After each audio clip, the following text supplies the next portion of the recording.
Boa tarde a todos. Entramos na segunda parte do seminário Subindo de Escala com o tema A transformação das grandes cidades, as questões do turismo e da imigração. Chamo o sociólogo Rui Pena Pires para a intervenção de abertura. Então, boa tarde. Quero começar por agradecer o convite que me foi feito para estar aqui. Eu já estou safo de qualquer coisa que diga, porque fui apresentado como sociólogo, que significa que não sou arquiteto e não tenho a mesma responsabilidade dos meus colegas. E quero fazer um aviso, que é o tema 2 deste painel, as relações entre as grandes cidades e as dinâmicas do turismo e da imigração. Eu tenho o hábito de só falar daquilo que sei minimamente e sobre turismo só sei fazê-lo, quer dizer, não sei nada sobre turismo. Portanto, vou falar apenas sobre migrações. A minha única referência ao turismo vai ser quando disser, lá chegaremos, que todos os anos há 100 vezes mais turistas a viajar pelo mundo do que migrantes, e isso tem consequências quando se fala, por exemplo, nas políticas de controle da imigração baseadas num controle da fronteira que é completamente irrelevante para os números que estamos a falar. Bom, eu vou começar por falar sobre alguns mitos que nós estamos impregnados quando falamos de migrações. Depois, se tiver tempo, tratarei todos os outros temas que estão ali, mas eventualmente saltando o terceiro, logo se vê. Depende do tempo que tivermos. E queria começar por, antes de falar seja do que for, partilhar esta citação de que eu gosto muito. É uma citação do Amin Maalouf, que é também um autor de que eu gosto muito, de um livro chamado Origens, em que basicamente o que ele diz, é o que está ali escrito, diz: as raízes enfiam-se na terra, contorcem-se na lama, crescem nas trevas, mantêm a árvore caída desde o seu nascimento e alimentam-na graças a uma chantagem. Se te libertas, morres. As árvores têm de se resignar, precisam das suas raízes. Os homens não. Eu gosto muito desta citação por duas razões. Porque, primeiro, nos ajuda a perceber que, quando falamos de migrações, estamos a falar da normalidade. As pessoas não são árvores, não têm raízes que as fixem na terra. Mas também gosto da citação porque partilho também da ideia de que as tradições são uma coisa horrível, e esta metáfora que está aqui feita com as tradições ajuda-nos a perceber como é que não devemos também lidar com a integração, com os processos de integração nas migrações. Bom, posto isto é uma citação que é sobretudo boa, não tanto para falar do tema 2, mas quando eu falo sobre imigração. Porque quando se fala sobre a imigração, dos jovens portugueses e outros para fora, diz sempre que desgraça, as pessoas estão a sair embora. Não é que desgraça nenhuma, felizmente as pessoas têm alternativas, podem sair. Lá em casa há 3 crianças, três crianças com mais de 30 anos. Bom, não interessa. Há 3 filhos e agora está uma cá, mas já tiveram os 3 fora e 2 não devem voltar tão cedo. Então, começando.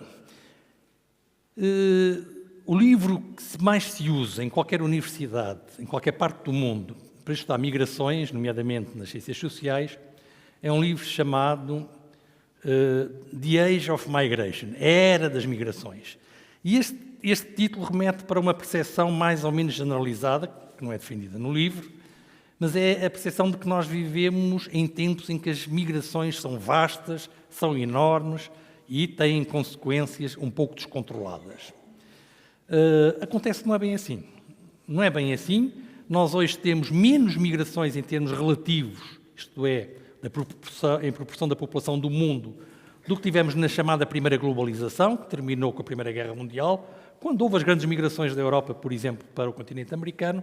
E o desafio é qual dos 4 números está ali está mais próximo do peso da população migrante na população mundial. Os migrantes representam 5, 10, 20 ou 40% da população mundial. Quando eu aplico este pequeno exercício nas aulas, tenho respostas para todos os gostos, dos 5 aos 40.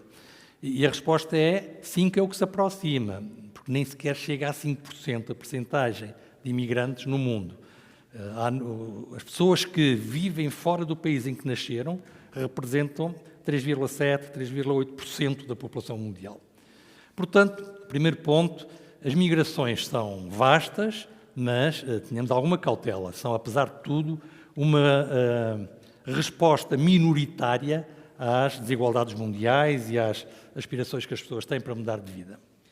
Eu também não quero fazer demagogia e, portanto, aviso já que é evidente que este número é muito afetado pelo facto de os dois maiores países do mundo em termos populacionais, a Índia e a China, terem baixíssimas taxas de imigração, da ordem dos 0, qualquer coisa por cento. Nós achamos que há muitos imigrantes chineses e muitos imigrantes indianos, pela simples razão de que, quando se fala da China e da Índia, há sempre muito, não é? Também outra coisa que eu costumo perguntar é qual é o país que tem mais desempregados no mundo? As pessoas confundem logo com a taxa, né? Portanto, começam a pensar qual será, e eu interrompo e digo, não, são a China e o Brasil. A China e a Índia. Eu não faço a menor ideia quantos desempregados têm, mas tenho de certeza mais desempregados que qualquer outro país, mesmo que tenha uma taxa de desemprego baixíssima. E, portanto, isto afeta de facto este número. A segunda, a população migrante é aquela coisinha vermelha, aquele gelado vermelho que está ali. Porque outra maneira de dizer isto é mais de 95% da população mundial não arreda pé, está num sítio em que nasceu. E aquele bocadinho arreda pé. Bom, ok, são poucos, mas estão a crescer muito. Não estão. Okay. Nestes últimos anos houve um pequeno crescimento, passou-se de qualquer coisa à volta dos 2,7 para 3,6 ou 3,7, mas este gráfico, que é feito sistematicamente em relatórios técnicos, em trabalhos jornalísticos, etc., este gráfico está errado. Este gráfico é um gráfico batuteiro. Se eu estou a medir um fenómeno que varia de 0 a 100, a maneira correta de fazer este gráfico é assim. E com este gráfico nós percebemos que a imigração quase que não mexe. Portanto, varia um bocadinho, mas mantém a mesma ordem de grandeza à escala global. Não é a mesma coisa 3 e 3,6, mas não estamos a falar em mudança de escala. Quando falamos de um crescimento de 3, estamos a falar de um pequeno ajustamento conjuntural que não sabemos ainda sequer o que é que vai dar. Temos outra ideia errada, que é a ideia de que as migrações estão relacionadas com a pobreza. Esta é a ideia mais difícil de contrariar. As pessoas têm a convicção profunda que as pessoas são muito pobres, migram para os países mais ricos. Ora bom, os dados de 2005 das Nações Unidas, trabalhados por aquele senhor Hein Diaz, que é um sociólogo holandês, esteve cá há pouco tempo na Fundação Francisco Manuel dos Santos a lançar o seu livro sobre o que é verdadeiramente a imigração. O que ele mostra é que é verdade que a imigração, que está ali representada a vermelho, a taxa de imigração é tanto maior quanto mais desenvolvido é um país. Aqui estão representados os grupos de países por nível de desenvolvimento humano, ou índice de desenvolvimento humano das Nações Unidas. E, portanto, os países com muito baixo desenvolvimento humano têm uma taxa de imigração pouco superior a 2%, os países de muito alto desenvolvimento humano têm taxas de imigração, em média, porque há uns têm mais, outros têm menos, superiores a 14%. E sempre a crescer. Sobe um escalão, sobe também a taxa de imigração. Mas a surpresa é que a taxa de imigração, não de entradas, mas de saídas, não mexe da mesma maneira. Sobe até aos países de desenvolvimento intermédio e depois desce para os países de muito alto desenvolvimento humano. Mas reparem que os países de alto desenvolvimento humano e de muito alto desenvolvimento humano continuam a ter taxas de imigração superiores aos países de baixo e muito baixo desenvolvimento humano. Já estava toda a gente um bocado confusa com este gráfico quando as Nações Unidas publicaram este, agora em 2020. O que é que tem este? Este mantém-se na mesma a taxa de imigração, com uma diferença importante, é que não é tão gradativo o crescimento da taxa de imigração, agora parece que há um salto exponencial quando passamos dos países de baixo, médio e alto desenvolvimento humano para os países de muito alto desenvolvimento humano, o que poderá traduzir uma maior concentração dos destinos de imigração em menos países, mas o que é mesmo novo neste gráfico é que a taxa de imigração sobe sistematicamente quando sobe o índice de desenvolvimento humano. Isto pode parecer estranho, mas não é. Eu não sei se têm a ideia, nós temos agora, sobretudo no sul do país, está a ganhar importância em termos numéricos, começa a ganhar importância uma imigração nepalesa. Não há consulado português no Nepal, não há nenhum serviço consular no Nepal. O mais perto é o de Nova Delhi, as pessoas dizem, ali ao pé é a Índia, o Nepal, mas são uns milhares de quilómetros, olharem para o mapa. E, portanto, a maioria destes nepaleses acaba por vir através de redes, daquelas agências de viagem que fornecem o pacote todo. E pagam-lhe 10 mil euros, é quanto têm que pagar para vir para Portugal. Os nepaleses estão ali a trabalhar, claro que parte disto não está pago logo, ficam a dever, com juros agiotas, que depois não dão para arranjar uma casa decente, parte das condições de habitação dos imigrantes nepaleses na zona de Odmira devem-se ao facto de eles, depois de pagarem às agências, ficarem com muito pouco dinheiro e depois mandarem o dinheiro para casa, que é sagrado, esse envio. Ficam com muito pouco dinheiro para a sua vida em Portugal. Mas o que eu estou a querer dizer é que, mesmo ficando a dever, eles ficam a dever com a família como é que se diz? Tipo refém, mas como é que é o título, o nome que se dá aí? Fiador, não é? Como fiador, não é? E quais são as famílias que podem ficar como fiadoras no Nepal para 10 mil euros? Não são das pessoas mais pobres do Nepal. Isto é, em todo o mundo, mesmo quando os países são mais pobres, os migrantes já não são os mais pobres desses países. Os mais pobres não migram. Nem isso conseguem fazer. Para migrar é preciso ter aspirações a migrar e é preciso ter capacidades para migrar, nomeadamente capacidades económicas. E as aspirações são uma coisa muito engraçada. Não só é preciso ter aspirações a migrar, isto é, perceber que se sair do sítio onde está pode ficar melhor. Nós dizemos, isso toda a gente percebe. Não é verdade. O acesso à informação para este mundo fora é muito mais desigual do que nós pensamos. E quando têm alguma aspiração a mudar, constroem essa aspiração na base de comparações que conhecem. Não é das comparações lógicas que podiam fazer, é das comparações que conhecem. Nunca me esqueço, conto sempre esta história, nunca me esqueço, quando foi a Expo 98, houve um mercado particularmente trabalhado na Expo 98, que foi o dos imigrantes portugueses, fora de Portugal, e nessa altura as televisões estavam cheias de entrevistas com esses imigrantes portugueses a passear na Expo. E numa dessas entrevistas é um senhor com 70 anos, está a falar, açoriano, do Faial, e que diz a seguinte coisa espantosa: eu estou surpreendido com Lisboa, agradavelmente surpreendido com Lisboa. Se eu soubesse que Lisboa era assim, não tinha ido para o Canadá. Não, espere aí, ele vai para o Canadá numa altura em que ainda nem sequer há televisão nos Açores. E, portanto, ele achava que Lisboa era como o Faial. Porque é que havia de ser diferente? Era de Portugal, Portugal era aquilo, Portugal era igual em todo lado. Pode parecer absurdo, mas ele tinha mais informação sobre o Canadá do que sobre Lisboa. Porquê? Porque do Faial já havia outras pessoas que tinham emigrado para o Canadá e tinham passado notícia. E é com base nesse quadro circunscrito de circulação de informação que as pessoas tomam as decisões. E, portanto, em rigor, é assim: as pessoas com menos recursos têm menos aspirações e muito menos capacidade para emigrar, as pessoas com um pouco mais recursos vão ganhando capacidade para emigrar. E, portanto, não é de estranhar que seja entre as pessoas com mais recursos e com mais capacidades, nos países mais ricos, que haja maior capacidade migratória. A capacidade migratória é uma espécie de recurso que as pessoas também têm, ou que vão ganhando. E, em particular, mais que os mais ricos, são os mais qualificados, aqueles que têm uma tendência a emigrar mais.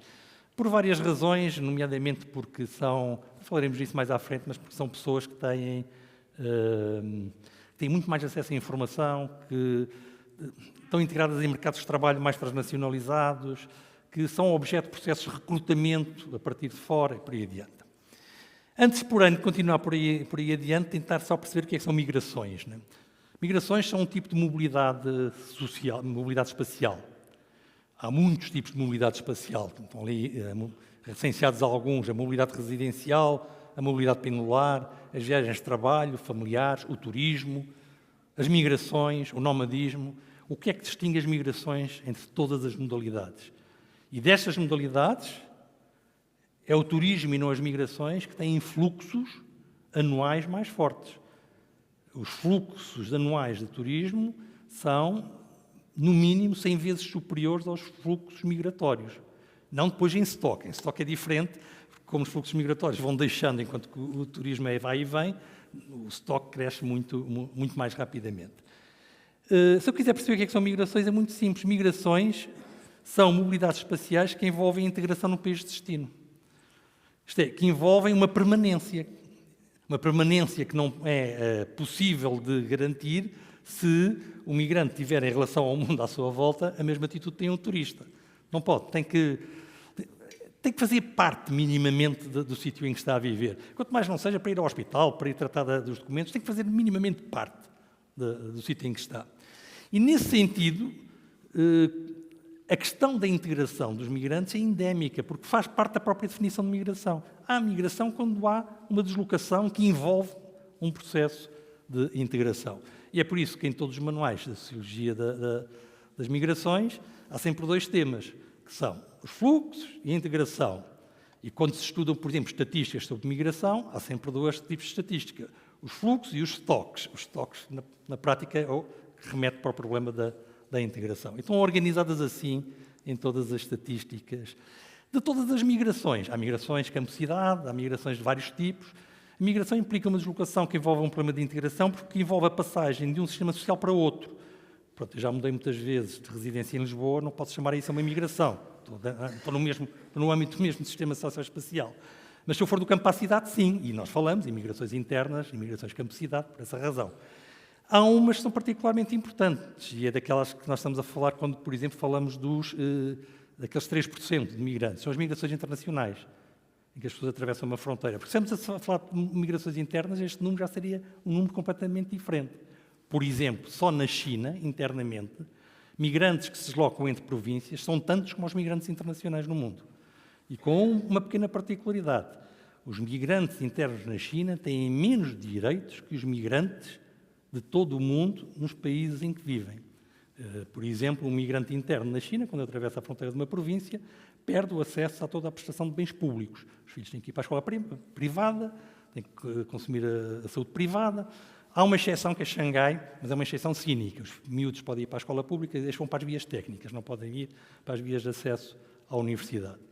Bom, mas, portanto, se estivermos a falar de migrações internas também, neste sentido, e em países grandes como a China faz sentido falar de migrações internas, que são mais parecidas com as migrações internacionais, porque é o que eu estou a falar até com migrações internas normais, clássicas. Na prática, dentro da China acontece o mesmo que nas migrações internacionais. O migrante transforma-se num estrangeiro. É isso que é importante nas migrações internacionais e que cria problemas particulares, quer a quem gera as migrações, quer ao imigrante. É o facto de ele se transformar num estrangeiro. Um estrangeiro é alguém que tem um estatuto diminuído de direitos e de cidadania, por definição. Pode ser mais reduzido, menos reduzido. Por exemplo, nos Estados Unidos é mais reduzido do que na Europa, em regra. Isto é, nos Estados Unidos, um migrante estrangeiro tem menos direitos que um migrante estrangeiro na Europa, mas por uma razão que não lembra o diabo para nós europeus. Porque os americanos têm uma tendência a favorecer a aquisição da nacionalidade dos migrantes que permanecem. Isto é, entendem a aquisição da nacionalidade pelos imigrantes como um instrumento de integração, enquanto que na Europa é um prémio pela integração, é um pouco ao contrário.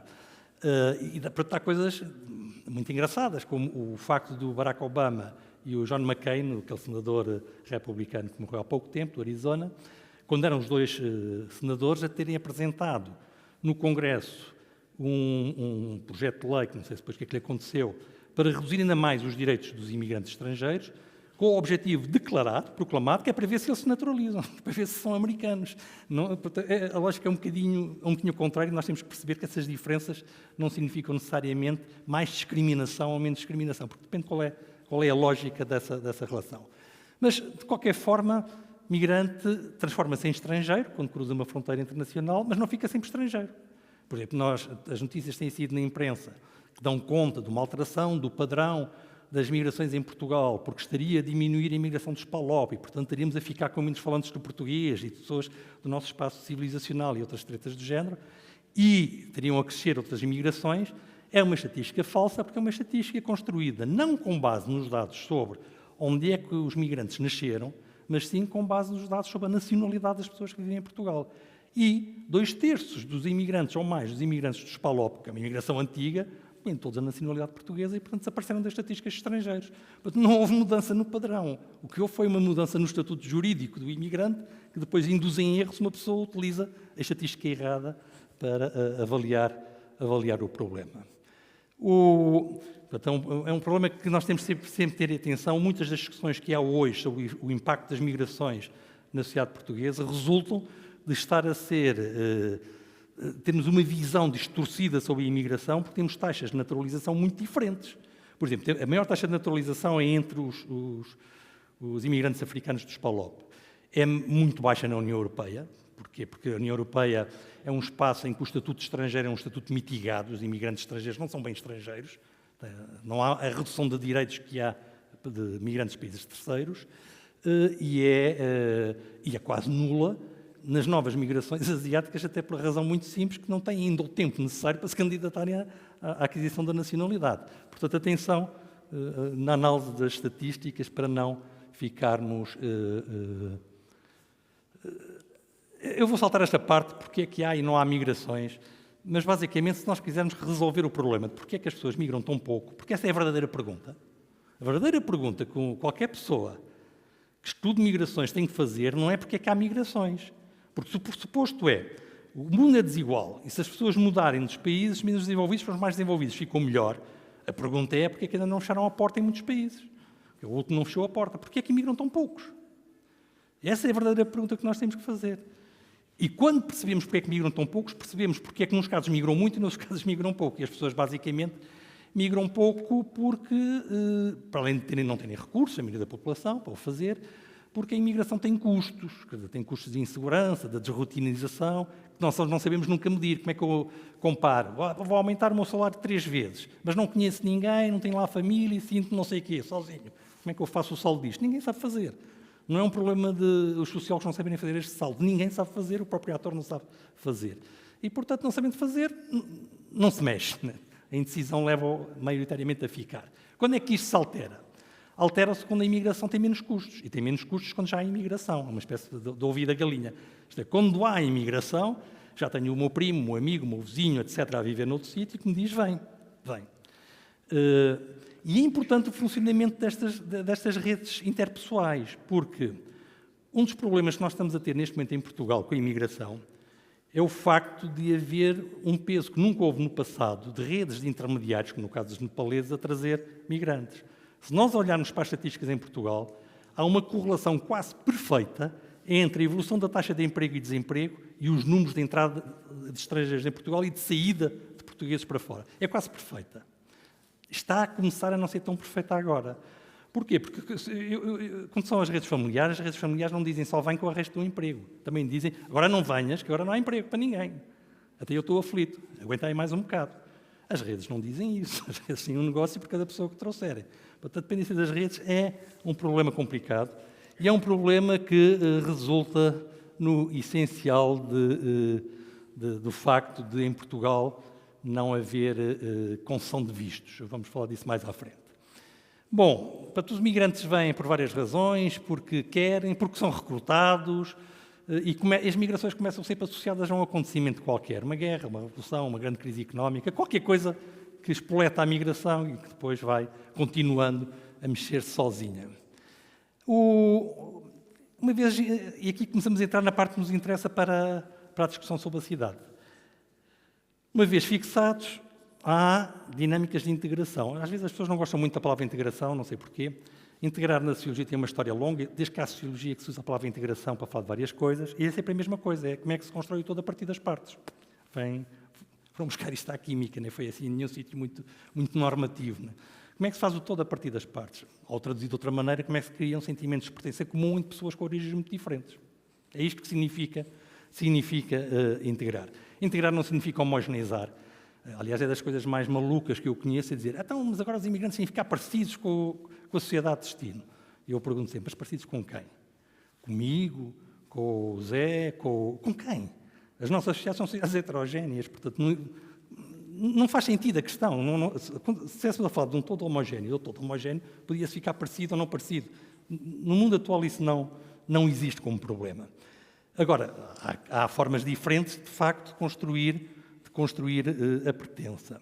E essas formas desiguais explicam-se, em primeiro lugar, pelo modo como, pelos recursos que os imigrantes têm para fazer a sua integração. Ou seja,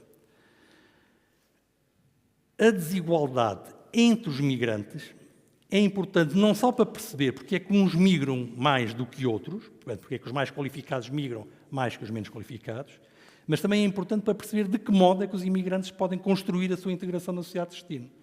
Simplificando um bocadinho, se eu tiver muitos recursos, posso comprar a minha integração. Não tem problema. Por exemplo, em Xangai não me deixam ir os filhos para a escola pública. Eu sou rico, não tenho problemas, vão para a privada, está feito, está resolvido o problema. Mas se eu for mais pobre, não. E para os mais pobres, o recurso fundamental que acaba por estar disponível é o recurso da entreajuda, aquilo que chamamos a comunidade. A comunidade não como escolha, mas como destino, porque não tem alternativa a não ser a própria comunidade. Isto tudo para dizer o quê? Que os chamados problemas de integração têm pouco a ver com a imigração dos migrantes. Têm a ver, sobretudo, com as políticas sociais, com as questões sociais. Uma das coisas que me faz confusão foi o facto de ter havido, durante 15 anos, pelo menos em Portugal, uma excessiva culturalização da questão da imigração e da integração dos imigrantes. Esse problema é irrelevante. Nós vivemos em cidades heterogéneas, um bocadinho mais de heterogeneidade, menos heterogeneidade, isso resolve-se tudo, com alguns limites, mas resolve-se tudo. Agora, o grande problema é, alguém ouviu falar na comunidade americana em Portugal, ou na comunidade holandesa em Portugal, não aparecem. Há uns estudos clássicos que é a relação entre educação e imigração, os problemas do incesto escolar, aquelas coisas todas. E eu lembro uma vez de estar num júri de doutoramento e ter perguntado à candidata que apresentava uma tese sobre isso, perguntar-lhe se você sabe qual é a escola em Portugal que tem um maior número e percentagem, as duas coisas, de estudantes migrantes. Não sei o quê, é B, não sei o que, outros na Amadora, não sei o quê, onde. Não. É o St. Julian's College. O St. Julian's College, em Carcavelos, é o que tem mais. E ninguém fala que ali há problemas de integração, por causa de serem todos migrantes. São ricos, têm bons professores, não há problema. O problema é onde os imigrantes são pobres, desculpem, é assim. E, portanto, nós temos um problema social que é mais agudo em algumas zonas de imigração do que noutras. Mas depende. Depende, por exemplo, desculpem lá, qual é a população migrante mais numerosa dos PALOP em Portugal? Cabo Verde. Alguém aposta noutro sítio qualquer? Cabo Verde? Cabo Verde? Talvez seja Cabo Verde, mas talvez seja Angola. Ninguém fala da imigração angolana, é uma coisa muito engraçada. A imigração angolana é uma imigração dos filhos da nomenclatura em Angola, maioritariamente. E, portanto, estão dispersos para o país, não estão concentrados. Nas escolas têm as mesmas notas que os portugueses, vai-se ver aos estudos sobre filhos de imigrantes e sucesso escolar, as notas são as mesmas. Mas, sobretudo isto, não estão concentrados. São invisíveis porque não estão concentrados. Não há um bairro, aquele bairro é cabo-verdiano, mas não diga que aquele bairro é angolano. Isso não existe, não é? E começamos a aproximar das questões-chave aqui sobre a imigração e a cidade. Para se perceber melhor as questões da imigração, é preciso também perceber que elas ganharam maior acuidade porque se combinam neste momento imigração e a imigração. A imigração teve adormecida há algum tempo, depois do 25 de Abril, depois foi subindo e ao longo deste século ganhou uma expressão que não tinha. Hoje saem mais, há alguns anos que entram mais imigrantes do que saem, portugueses para fora, mas são poucos os anos. Em regra, saem mais do que aqueles que entram. E, portanto, criou uma percepção, como é que se diz? A imigração abre mais espaço à imigração. Hoje temos empresários em todos os setores que estão preocupados e tendem a recrutar, porque precisam substituir os que saem. Nós, no ISCTE, fizemos um edifício novo. A meio da construção do edifício, tivemos 1 mês e meio parados, porque a equipa de madeiras foi toda para a França. Assim, toda. Embora trabalhar numa construção em França, onde ganhavam 3 vezes mais do que ganhavam ali. Este mapa é um mapa sobre as taxas de imigração e imigração na União Europeia e mostra a posição de Portugal. Portugal está neste quadrante inferior direito, embora um pouco lá para cima, onde estão os países de baixa taxa de imigração e elevada taxa de emigração. Depois temos aqui os países que não têm nem entradas nem saídas, depois ali em cima têm muito mais entradas do que saídas, e depois ali os têm muitas entradas e muitas saídas. Aquele quadradinho das muitas entradas e saídas é uma mentira, exceto para a Irlanda. A Irlanda tem muitas entradas e saídas, os outros países não têm, que estão ali. É uma drabice que resulta sobretudo dos bálticos. Os bálticos recusam-se a publicar estatísticas sobre o sítio onde as pessoas nasceram, o que lhes permite discriminar com mais eficácia a minoria russa e portanto, publicam estatísticas só sobre a nacionalidade. E, portanto, temos, de facto, muitos estrangeiros russos, mas 90% deles já nasceram, são tudo menos imigrantes, já nasceram nos países bálticos ou na Croácia, que tem o mesmo problema que resultou da desagregação da Jugoslávia. Portugal tem uma taxa de imigração elevada e uma taxa de imigração intermédia, em termos acumulados. E para termos esta taxa de imigração intermédia, quando olhamos para o estoque acumulado de imigrantes, estamos a contar com 150 mil retornados das ex-colónias que vieram em 1975 e tinham nascido em Angola e Moçambique, embora tivessem nacionalidade portuguesa, porque os pais tinham nascido em Portugal. Somos o país europeu que tem, em termos acumulados, mais imigração, mas não temos muita imigração. Temos uma imigração relativamente intermédia. Aqui temos o gráfico que eu falava há um bocadinho, numa linha a cheio as entradas, não é? E a tracejado a taxa de desemprego. A taxa de desemprego sobe, a imigração baixa, a taxa de desemprego baixa, a imigração sobe e por aí adiante. É uma relação quase perfeita, tal que se está a perder. Isto é um gráfico para terminar, onde estão marcadas a distribuição da origem dos imigrantes atualmente, e por aquilo que se percebe é assim, 30% dos imigrantes hoje em Portugal são dos PALOP, 30% são brasileiros, 60% falam português, mais ou menos. Depois temos 30% da União Europeia, e depois sobram-nos 10% para as outras nacionalidades todas. Portugal tem um padrão de imigração que é uma sorte, chamemos-lhe assim, em termos internacionais, porque os contrastes socioculturais, quanto mais não seja por via da língua, são bastante mais reduzidos do que é normal. É falso que esta imigração, e até é falso, com 30% da União Europeia, é falso que a nossa imigração seja toda muito desqualificada. Não é verdade? A maioria é, mas nós temos 30% a 40% de imigrantes qualificados em Portugal. Como também é falsa, já agora, a ideia de que de Portugal só migram os mais qualificados. Não é verdade? Por exemplo, para a França, Portugal é o país que manda mais imigrantes para a França. A seguir a Marrocos, a Argélia. Para a França, só 10% a 12% das pessoas que todos os anos entram em França, portuguesas, é que têm uma licenciatura. 90% quase não têm uma licenciatura. E é a mesma coisa para a Suíça, e é a mesma coisa para a Espanha, e é a mesma coisa para a Alemanha. Para onde é que há uma imigração qualificada? Para o Reino Unido, para os países nórdicos, para os Países Baixos, etc. Bom,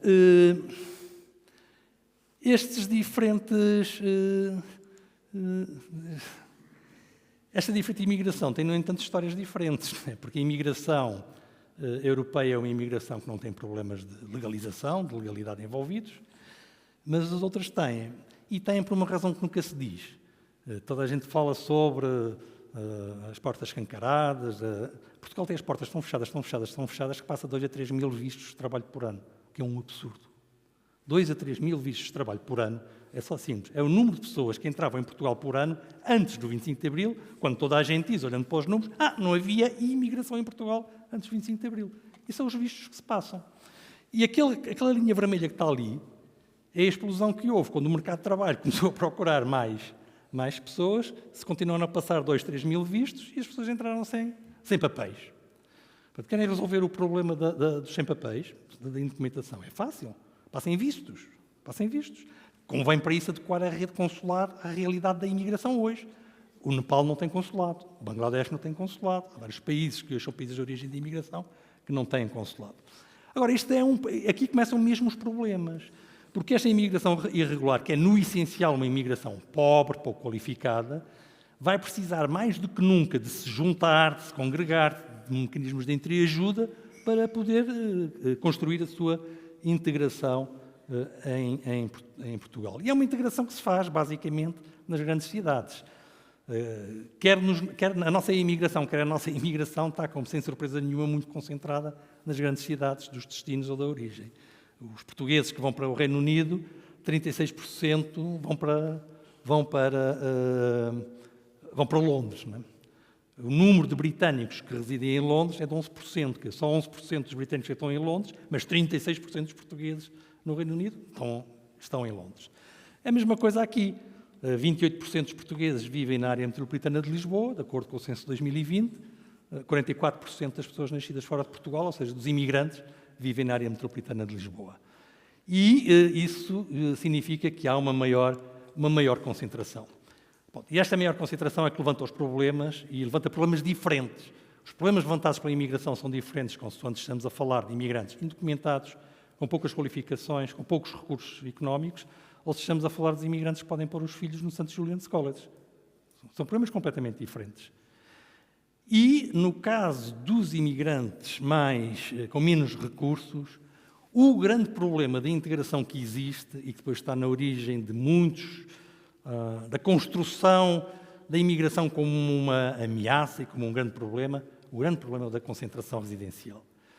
Enquanto nós tivermos uma imigração onde haja sobreposição entre pobreza, concentração residencial, estatuto estrangeiro, etc., nós vamos ter uma percepção da imigração como um perigo.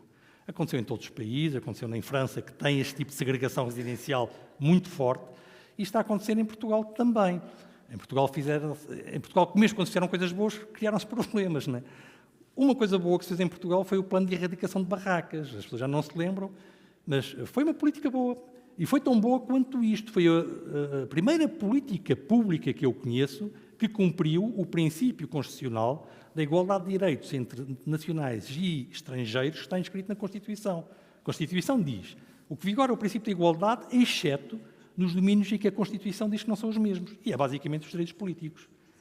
Porque tiveram acesso a casa, para substituir a barraca, estrangeiros. Aliás, a maioria, no caso da área de Lisboa, eram imigrantes, e imigrantes estrangeiros nessa época, a lei da nacionalidade era diferente, e para aí um terço deles estavam em situação irregular, não tinham papéis, sequer. E esse é um problema. Agora, o que é que aconteceu com o PER? Fizeram-se bairros. Substituiu-se um bairro de barracas por um bairro onde estavam as mesmas pessoas. Disparado. Eu tenho uma palavra de ordem que vende em todo o lado, que é habitação social sim, bairros sociais nunca. Porque este efeito de segregação residencial cria armadilhas. Cria armadilhas porque cria uma população homogénea. Tudo o resto é heterogéneo, mas ali a população é homogénea. Não tem outros modelos de referência, não tem... É uma desgraça completa. Porque depois vai para a mesma escola, porque as escolas estão associadas à residência e por aí adiante. Nós temos pelo menos que discutir esse problema. O problema da concentração residencial, o problema da habitação social, que é um problema-chave em Portugal e que, a meu ver, não pode insistir nesta ideia da concentração residencial territorial em função da origem, que é o que nós estamos, na prática, a fazer desde o PER. A imigração rica tem outros impactos na cidade, tem, sobretudo, impactos na intensificação do processo de gentrificação que nós conhecemos. Portanto, aí os limites são outros e estão ligados, são os mesmos que precisamos de ter para todo o processo de gentrificação em geral, que tem a ver com o turismo ou com outros movimentos semelhantes. Para ser franco, esse preocupa-me um pouco menos do que o outro, porque o outro, a prazo, pode criar situações de desagregação social e de crise política, identitária, muito forte. E, para fechar, os conflitos identitários são os piores conflitos do mundo. O livro do Amin Maalouf que eu mais gosto é um que se chama Identidades Assassinas, onde ele demonstra, como o Amartya Sen, num livro chamado Identidade e Violência, que, enquanto que os conflitos de interesse são negociáveis, os conflitos identitários são, a maioria das vezes, não negociáveis. E, por isso, muito mais assassinos, provocam muito mais morte, muito mais destruição do que os conflitos de interesse. E nós temos, se continuamos com políticas que fazem esta segregação residencial, nós estamos a construir identidades competitivas e dinâmicas de identidades assassinas, não ao ponto que tivemos na Índia, quando foi da separação entre a Índia e o Bangladesh, a Índia e o Paquistão ocidental e oriental na altura, mas acho eu que nunca chegaremos a esse ponto, mas de qualquer forma com efeitos de desagregação social e cultural muito elevados, o que favorece, obviamente, o crescimento de todas as forças populistas que fazem disto a sua bandeira. Muito obrigado. Continuamos assim.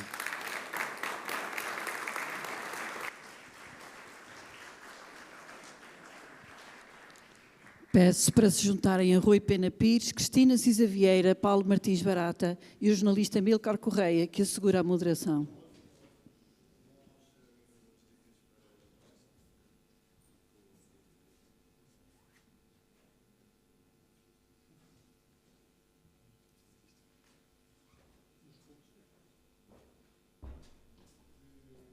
Nós temos sim.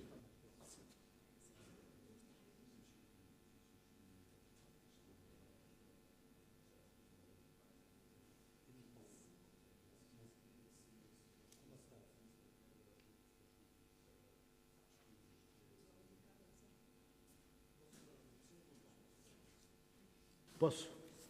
Ora, boa tarde, obrigado por terem vindo a este painel, o primeiro painel da tarde. O tema é absolutamente pertinente e interessante, como vimos aqui pela excelente apresentação do Rui Pena Pires. A transformação das grandes cidades, as questões do turismo e da imigração, são duas das principais questões contemporâneas das nossas cidades e da nossa sociedade. Olhando para o Porto, pensamos imediatamente nestas duas questões. Para nos falar sobre, com perspectivas diferentes, mas complementares sobre este tema, temos aqui à minha esquerda o Paulo Martins Barata, arquiteto com vasta carreira, nascido em Lisboa, licenciado em Arquitetura pela Faculdade de Arquitetura da Universidade Técnica, por aí fora, foi presidente e membro de vários júris, incluindo os prémios nacionais, por aí fora. Vocês devem ter toda essa informação numa pastinha que terá sido servida, espero eu, à entrada. Temos a Cristina Cisa Vieira, vice-presidente da Executiva da Associação de Hotelaria de Portugal, foi diretora-geral do Turismo, por aí fora, e tem uma vasta carreira académica, etc. Começaria aqui pela minha esquerda. Paulo, o que é que a arquitetura pode fazer pela imigração, pelo turismo? Como é que a arquitetura se coloca perante este binómio que é o tema deste debate? Obrigado. Antes de mais, agradecer o convite ao Jorge Figueira e dizer ao Nuno Sampaio que esta obra da Casa da Arquitetura é de facto uma coisa extraordinária que eu nunca imaginei que pudesse surgir. É um exemplo mundial, acho que não conheço nada tão incrível como o que foi feito. Em relação, de facto, ao que a arquitetura pode fazer, eu diria para já duas coisas que eu acho que são... A primeira coisa que eu queria dizer ao Rui é que eu, de repente, apercebi-me que eu sou, de facto, imigrante, ou seja, eu vivo no Catar, portanto, tenho residência no Catar e trabalho na Arábia Saudita e, portanto, estou em Portugal há 15 dias e estou no Catar. E, portanto, é um novo tipo de nomadismo, mas, de repente, estava-me a perceber... Eu só queria... Eu sei que a realidade europeia e, concretamente, a portuguesa é muito específica e, portanto, o que falámos aqui foi muito sobre esta realidade em Portugal. Eu conheço muito bem a realidade do GCC, portanto, da região, de toda a região do Golfo, e eu diria que seria literalmente impossível todas as cidades nos Emirados Árabes, toda a construção que se fez todas estas cidades sem a imigração da Eurásia. E, portanto, de facto, aquilo ganha uma escala diferente quando se fala, ou seja, quando se aterra nos aeroportos, hoje em dia cada vez mais longe, até por questões de visibilidade, mas há os chamados labor camps, que são parques de contentores gigantescos, onde estão separados por diferentes etnias, os trabalhadores do Bangladesh, do Nepal, do Paquistão, etc. E os construtores vão a estes sítios buscar o labor que precisam para uma empreitada. Portanto, chamam essas pessoas, são metidos em autocarros. Frequentemente é curioso, são autocarros que os Estados Unidos mandam, aqueles school buses amarelos, com motores V24, não sei, imagino, e vão, coitados, ali sem ar-condicionado, eles trabalhar nas obras e depois voltam ao fim do dia e vêm-se os caminhões a voltarem, com eles completamente exaustos. E pronto, e são novamente metidos nestes contentores, suponho que em circunstâncias absolutamente incríveis. Isto dizia-se muito, os estádios do Qatar, e portanto eu presenciei a construção, obviamente, mas é um bocadinho injusto para o Qatar, porque isto é válido para qualquer construção que se faz em toda aquela região, ou seja, agora estas obras colossais na Arábia Saudita, portanto, tudo isto só é feito com mão de obra do Paquistão, do Nepal, porque são precisos milhões e milhões e milhões de pessoas mesmo, e as populações locais não trabalham, ou seja, não há trabalhadores, não há emiratis. Aliás, se nós virmos, por exemplo, os Emirados Árabes Unidos são 1 milhão de pessoas. O Qatar são 300 mil habitantes. E, portanto, tipicamente, estes países depois têm 4, 5 milhões de pessoas que não são nacionais. Portanto, isto é uma realidade que eu conheço muito bem e, portanto, toda aquela construção é feita sempre à custa de uma mão de obra de fora e que depois é canalizada para uma vez esgotada a obra, é canalizada para fora. É realmente uma circunstância estranha e, portanto, só é possível criar estes eventos, fazer estes arranha-céus, construir estas cidades com esta mão de obra, porque estes países pura e simplesmente não têm. Eu diria então que o turismo o turismo e a imigração estão ligados diretamente, porque não é possível sem a mão de obra que existe nestes países, a mão de obra, e por outro lado, o turismo também, ele só pode existir com esta mão de obra, portanto, as coisas estão diretamente relacionadas. Quer dizer, o que eu acho que a arquitetura pode, obviamente, é mitigar estas circunstâncias, criando, obviamente, políticas de habitação e de consolidação destas populações migrantes de forma mais humana, não é? Isso tanto na Europa como, nos casos extremos, no Médio Oriente. E diria que em síntese há só um pormenor que eu ia dizer que eu acho que escapa, que é uma expressão que é muito usada nestas regiões e que escapa completamente, porque há uma ideia que é a ideia do expat living. E expat é uma condição diferente de imigrante. Ou seja, por exemplo, tipicamente, no Dubai, tipicamente, se formos trabalhar numa empresa de engenharia, temos uma reunião e encontramos um australiano, um neozelandês, um italiano, um francês. E muitas vezes estas pessoas estão a trabalhar nestes países, são engenheiros, sei lá, da Atkins, da não sei quê, da ICOM, tal, e estão a trabalhar em circunstâncias que são extremamente agradáveis, ou seja, porque eles, provavelmente nos seus países, no Reino Unido ou em Sydney, não poderiam ter uma empregada, um chofer, ter os miúdos em colégios internacionais e, se calhar, até em universidades, que agora existem uma espécie de outposts de universidades americanas, das Carnegie Mellons, etc., e terem os seus filhos a viver nestas condições de excelência, não é? E, portanto, há aqui também este fenómeno do chamado expat living, que é uma coisa que faz... E depois também é geradora de consumo. Isto também é interessante. Por exemplo, uma das coisas que eu me apercebi, por exemplo, que acho estranha e curiosa ao mesmo tempo, é que, por exemplo, é normal uma pessoa que vive no Dubai ir passar férias a um hotel no Dubai. Ou seja, passar o fim de semana, não sei, no Burj Khalifa, e, quer dizer, alugar um quarto, estar na piscina do hotel, as pessoas passarem um fim de semana na própria cidade. É um fenómeno curioso. Mas bom, em síntese, o que acho que a arquitetura e o planeamento urbano e combinado com a sociologia pode, eu acho que é mitigar estas situações. Mas, pronto, queria só dar aqui uma perspectiva um bocadinho diferente, menos europeia, porque a Europa tem um contexto muito específico em relação a outras dimensões e outras escalas de operação. Cristina, o turismo precisa dos expatriados, mas também precisa dos outros imigrantes, não é? Como vimos pelaquela apresentação do Rui Pena Pires, não é? Até que ponto é que o turismo hoje é tão dependente assim dessa mão de obra que nos procura? Bom, muito obrigada pela pergunta, muito obrigada pelo convite, por ter a oportunidade de rever o meu amigo Nuno Sampaio. Não podemos estar tanto tempo sem nos ver novamente e os parabéns por esta iniciativa e pelo que eu já vejo e tenho pena de não ver mais. Depois, agradecer também aqui ao professor Rui Pena Pires, fartei-me de aprender e, sobretudo, uma coisa, e se me permite, Amílcar, vou começar por aí, desconstruir mitos.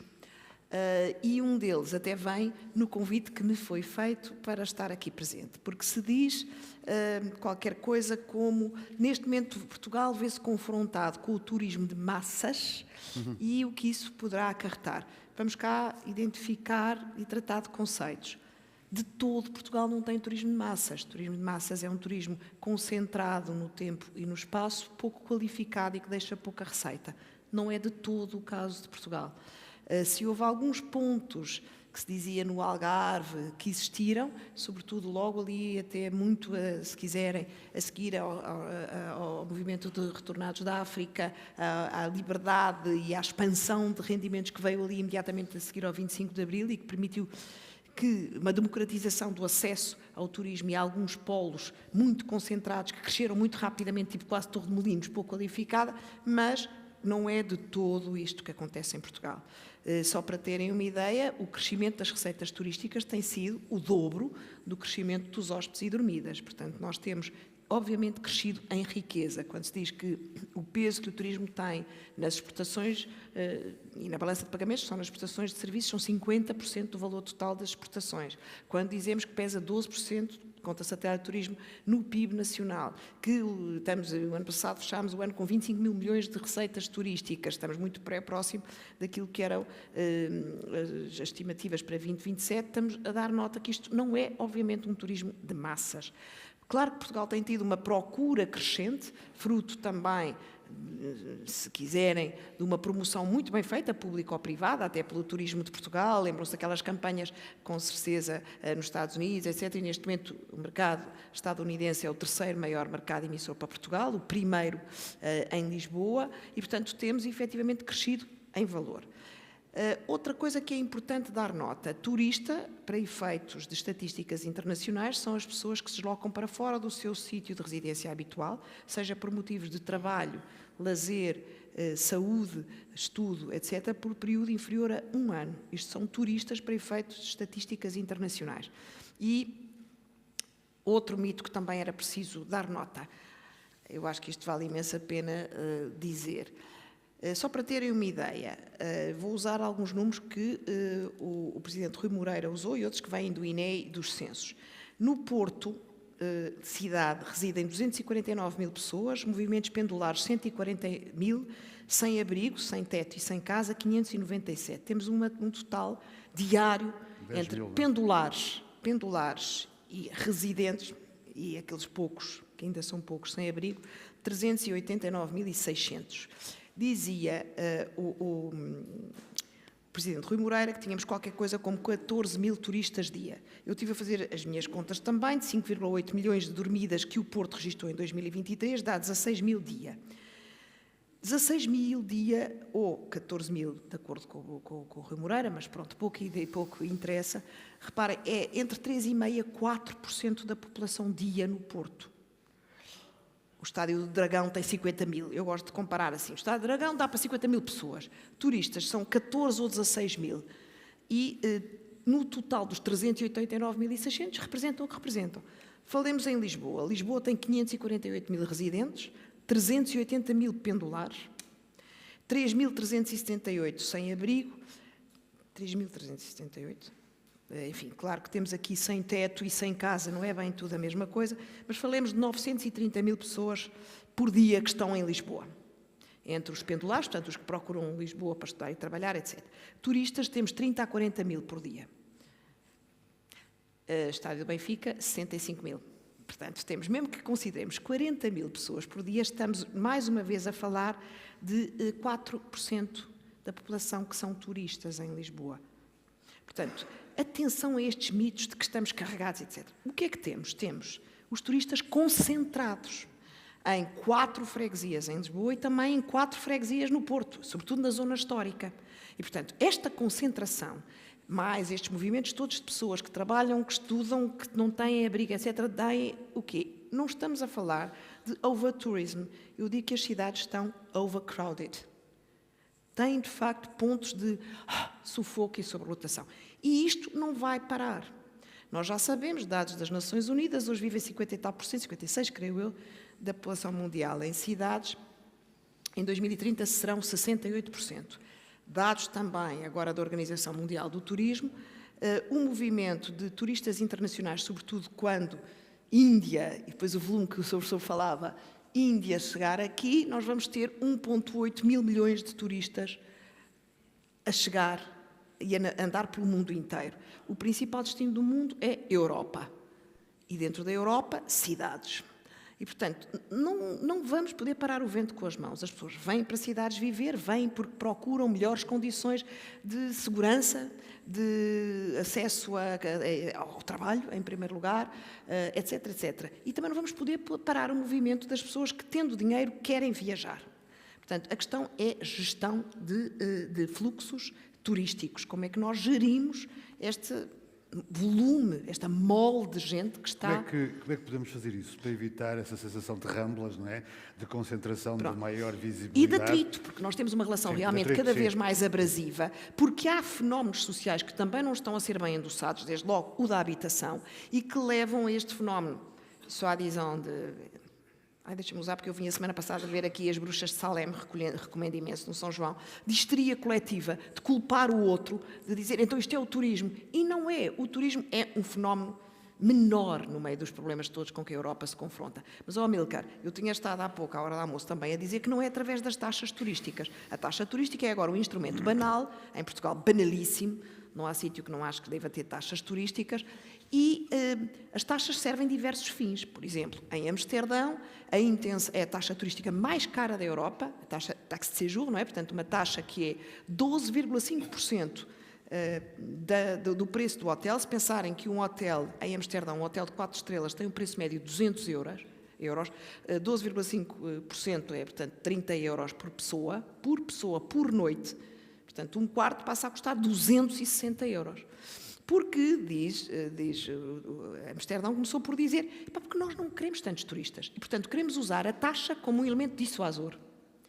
Bom, os estudos estão a demonstrar duas coisas. Primeiro, para ser suficientemente dissuasor, o impulso tinha que ser 3 vezes superior àquilo que é. 3 vezes superior.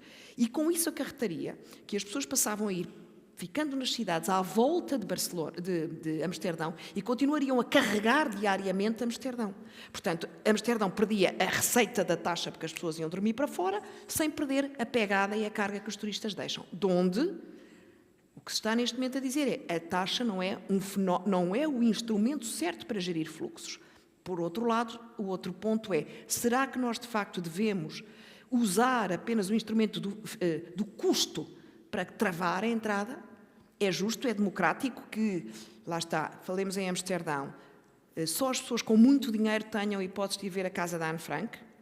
É justo usar, de facto, esse instrumento?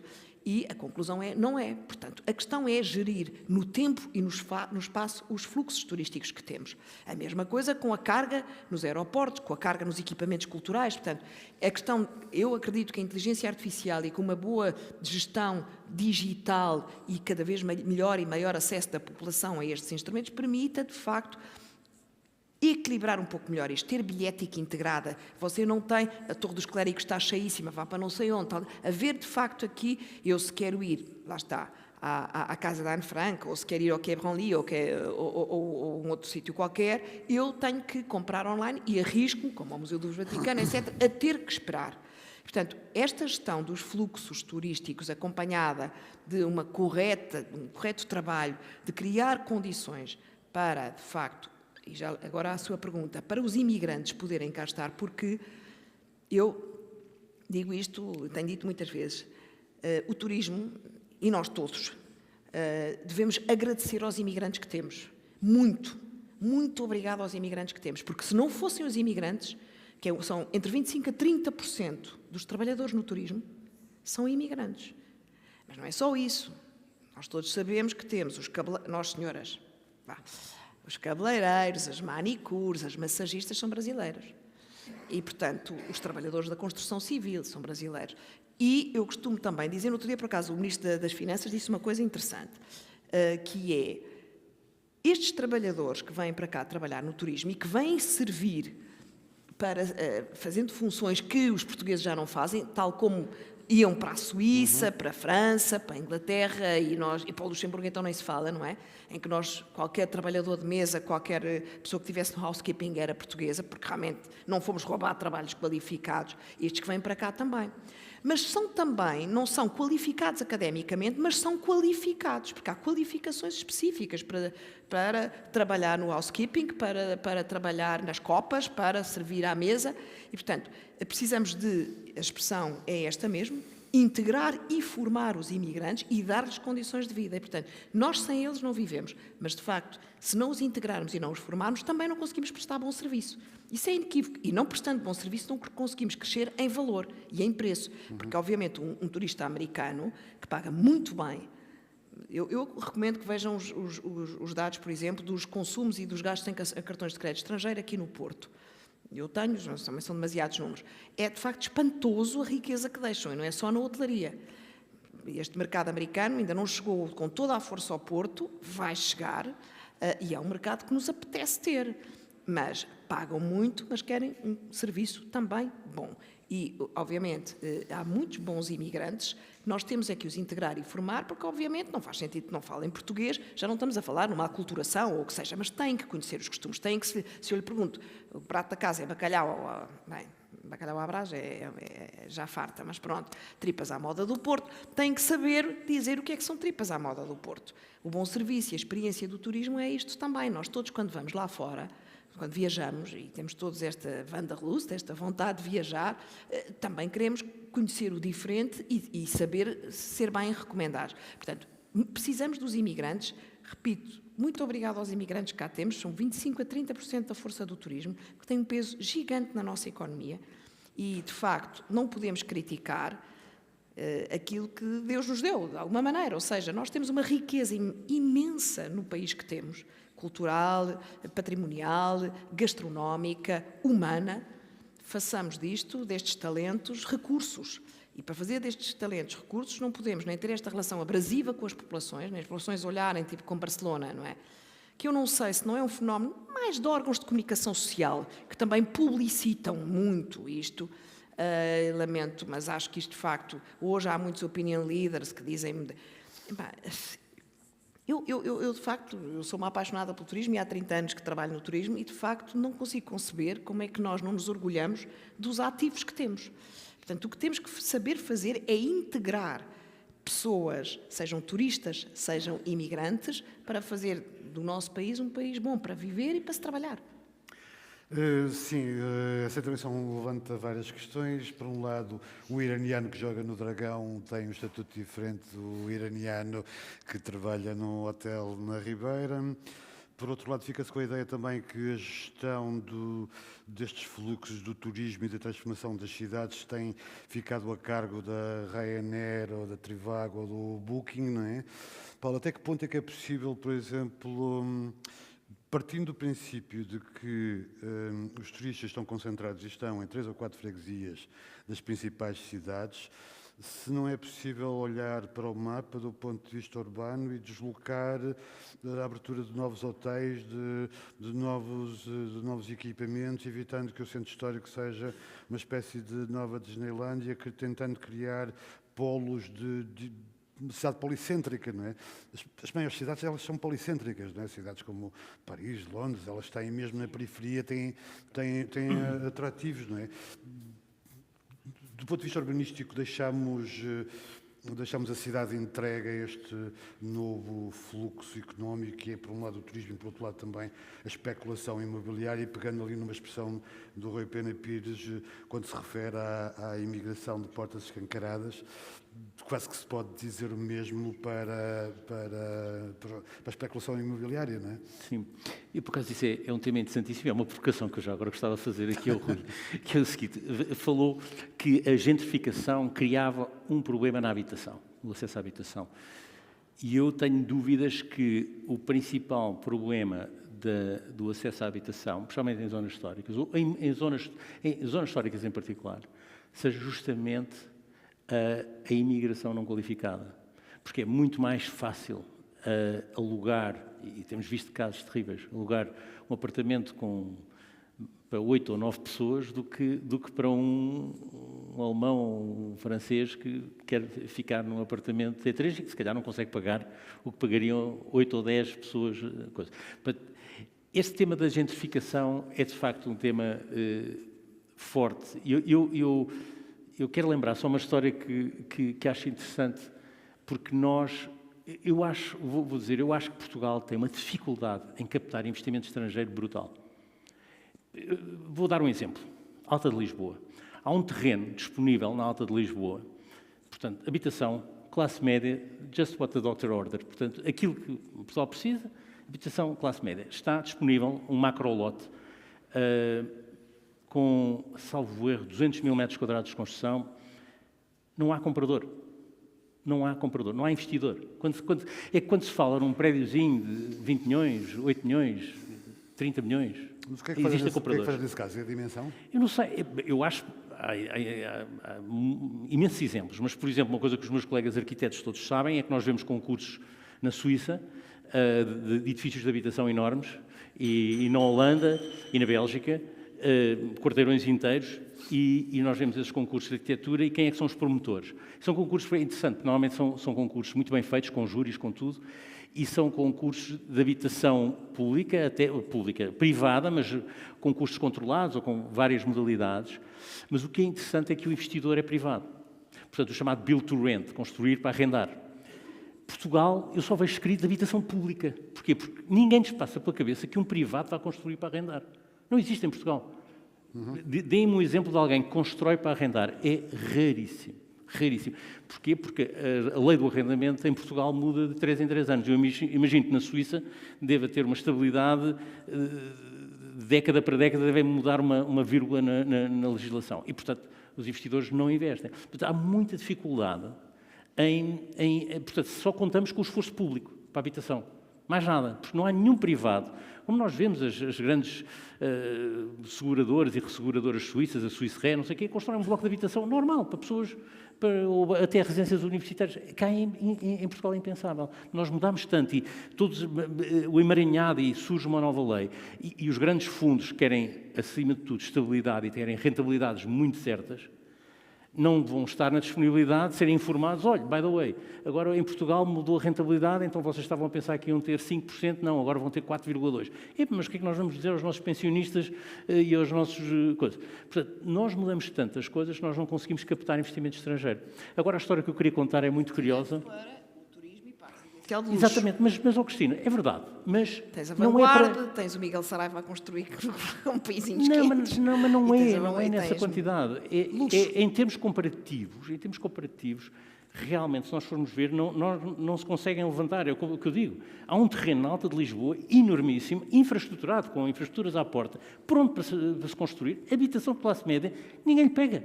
Pois, mas é só a esse nível, é o que eu queria dizer. Não, quer dizer, Eu mais houver para turismo, é a loucura da procura por Lisboa. Sim, Turismo e um segmento de luxo. E o segmento de luxo. O que não existe é um segmento médio. É isso mesmo.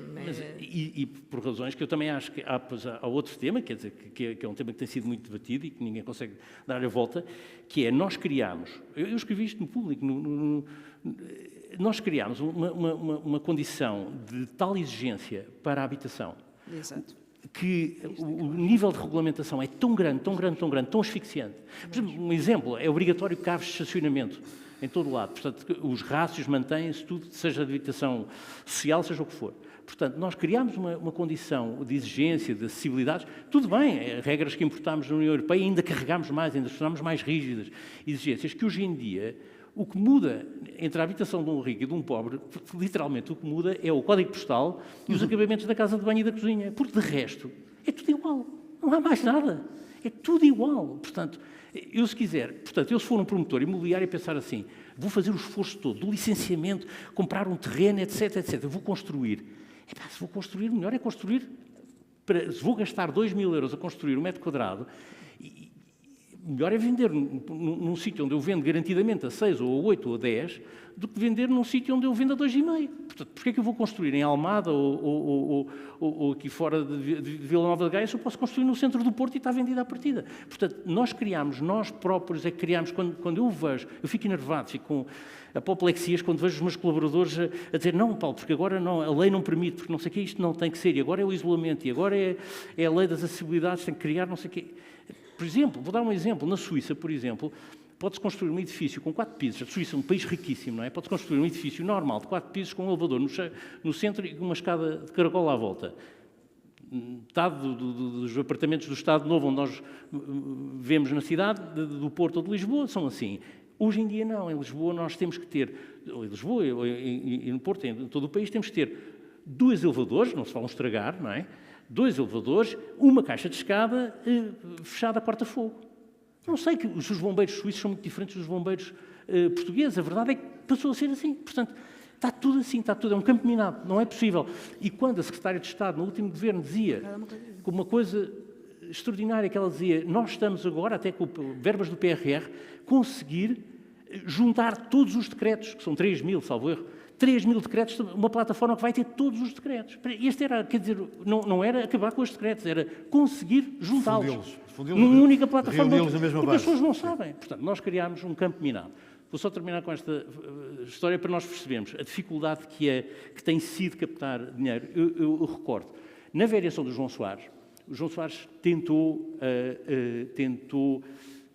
um edifício na Baixa Pombalina transformá-lo em residências de estudantes.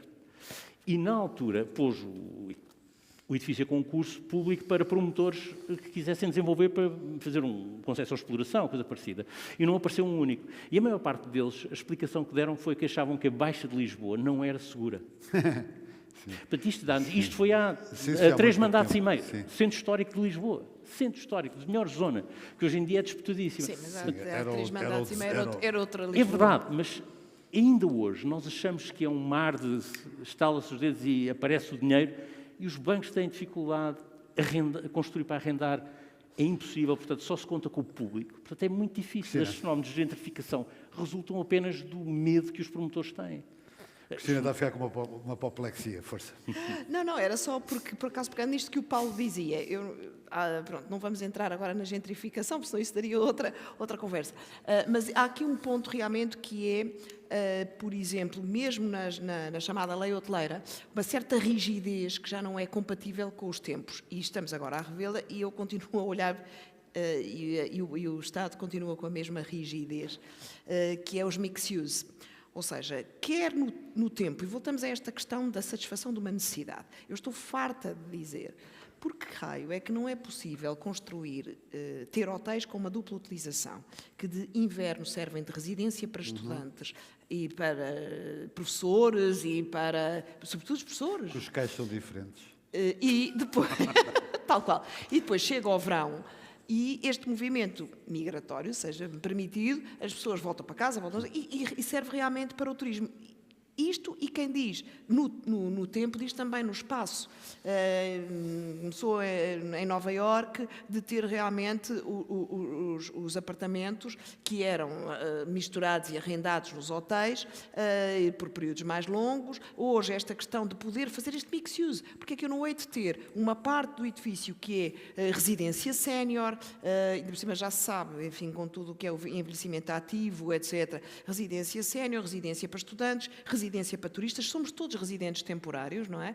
Todos nós, até neste país, e de facto é tudo hospitality, não é? Portanto, ter esta questão de diversos... No outro dia tivemos na associação um promotor que em Espanha tem realmente gigantescos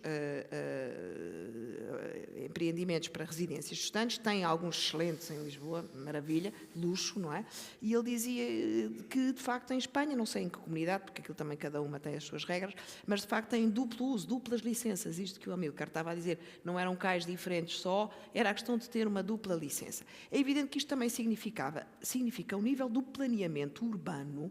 Também, quando se faz cidade, pensar-se que, obviamente, quando eu faço turismo, ou quando faço residências séniores, ou quando faço habitação para famílias, eu tenho que construir cidade em razão das necessidades. Tenho que ter o comércio local perto, tenho que ter a clínica, tenho que ter a creche, tenho que ter um centro de saúde, sei lá, qualquer coisa. Pronto, se tenho turistas, isto que o Amilcar estava a perguntar, porque é que eu não faço turistas, hotéis fora? Eu posso fazer, mas, de facto, não tenho nada ali para me atrair coisas, carrego-se. Estes movimentos pendulares passam a ser da periferia para o centro. Portanto, eu de facto penso muito em Lisboa, que já há muito tempo que se fala ali na zona do Museu do Traje e do Museu do Teatro e criar outras centralidades. Agora, infelizmente, o MUD, que está maravilhoso e lindo, é na Baixa de Lisboa, portanto, mais uma coisa a carregar, mas de facto está lá, o edifício é histórico. As pessoas tendem a procurar, de facto, coisas históricas. Mas esta questão dos mixed use, de passar a construir mais em altura, há pouco o Paulo também dizia isto, não ter isto, de facto, exige planear e pensar a cidade de outra maneira. No outro dia estava a ler também que a questão das alterações climáticas vai obrigar as cidades quase a se tornarem um pouco mais medievais. A questão da regra dos 45 graus, o de sombrear, o de trazer refrescamento para a cidade, esta coisa trágica que é termos acabado com as cortinas verdes, cada vez mais. Eu acho que é uma coisa... Agora está a haver outra vez este movimento A temperatura tem que passar a ser uma das condicionantes da Absolutamente. equação da escolha do destino das 2/3 da férias. população mais sénior que viaja, 2/3 no mundo já faz condicionantes em razão do tempo.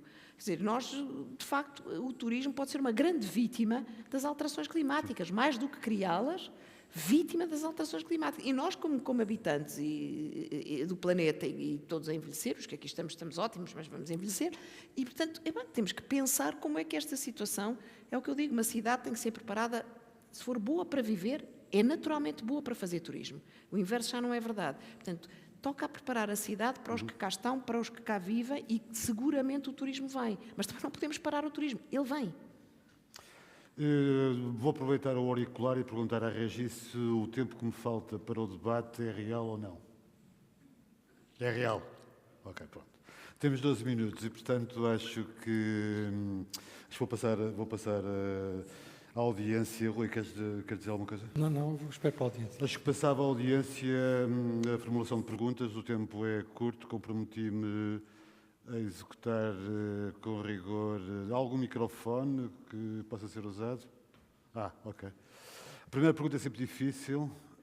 Penso que a Casa de Arquitetura pode oferecer uma prenda à primeira pessoa que faça uma pergunta. Exato, saltamos já para a segunda, sim. Não há. Por exemplo, olhando para Campanhém, vendo o que é que está ali a ser prometido e a ser construído com no antigo Matador, a proximidade da estação, a rede rodoviária, ferroviária, é possível criar ali um pequeno centro com alguma atração, não é? É possível neste momento ir a uma grande cidade, ir, por exemplo, a Londres e ficar em Shoreditch ou Hackney, não é preciso ir todas as vezes que se vai a Londres a Oxford Street, não é? Isso pode ser comunicado, isso pode ser organizado, não é? Agora, de facto, há uma concentração na Baixa do Porto porque há uma concentração também de ofertas, não é? Há ratos, micas, pandas, tuk-tuks e tudo mais, não é? E basta subir a Gonçalo Cristóvão e a partir daí já não se vê ninguém. Há uma lógica de turismo a nível nacional que tenha em conta estas diversidades entre o território, entre Açores e Trás-os-Montes, que faça com que os próprios turistas se dispersem de uma forma homogénea pelo território ou ainda há um discurso muito concentrado no Algarve, Lisboa e Amilcar, eu não acho que haja um discurso concentrado e mais realmente os últimos anos têm demonstrado que a riqueza cultural, paisagística, mais uma vez gastronómica, humana, do nosso país, levam a que estes movimentos migratórios de turismo de facto se tenham disseminado e por isso mesmo é que o turismo no Porto e Norte, e não é só pelo facto das low cost, as low cost, atenção, quem viaja em low cost, eu acho que quem é que de nós aqui nunca viajou em low cost? Todos nós viajamos em low cost, não é? Portanto, viajamos em low cost não quer dizer que sejamos turistas de low cost. O turista de low cost vai comer a um restaurante Michelin, não é? E vai ficar em 5 estrelas, não é por aí, não é? Portanto, há uma distribuição do interesse por Portugal por toda a parte. Portanto, a promoção turística, quer pelas entidades regionais de turismo, quer nos Açores e Madeira, de facto, apoia-se muito na identidade regional. E não é tipo, olha, já que vai a Lisboa, venha aqui, etc. Não tem a ver com isso, mas é evidente que, por exemplo, o turista americano, quando vem para a Europa, ele vem para a Europa. E, portanto, ele não vem a Portugal nem a Lisboa. Ele vai a Paris, vai a Itália, e depois vem a Portugal e, de facto, se tem mais tempo para ficar, vai ao Douro. Curiosamente, este ano tivemos, e agora estes últimos dados do Algarve são muito interessantes, porque também está a ir ao Algarve em setembro e em agosto também foi ao Algarve, coisa que nós não esperávamos. Não estávamos à espera que o turista americano fosse para o sol e praia. Portanto, tem havido uma distribuição bastante interessante no nosso cabaz de mercados emissores e nos nossos destinos. Não há um discurso one fits all. Não é de facto o caso. E temos, há pouco falava-se nisto, e aqui a Casa da Arquitetura também a construir ajudar a construir o produto turístico, porque um produto turístico não é só existir um recurso, não é só existir a Casa da Arquitetura, é preciso construir à volta da Casa da Arquitetura o que é que eu vou fazer à Casa da Arquitetura, onde é que eu posso dormir, onde é que eu posso comer. Um hotel é um símbolo de civilidade, como é uma catedral. O próprio roteiro dos Pritzkers, por exemplo. Exatamente, quer saber o que é que eu vou fazer. E, de facto, eu acho que aqui tem havido esta distribuição de mais produto e ajudar a construir produto e, portanto, servimos públicos muito diferentes. Há quem venha procurar a arquitetura contemporânea, o turismo industrial, curiosamente, coisa que também vinha saber muito do turismo literário, vem fazer uma rota de turismo literário, também há a rota do enoturismo e da gastronomia. As pessoas, de facto, para virem segunda e terceira vez cá, como irem, como dizia, a Londres e não irem todas para o Oxford Circus, ou Oxford Street, é porque de facto têm outras coisas para ver.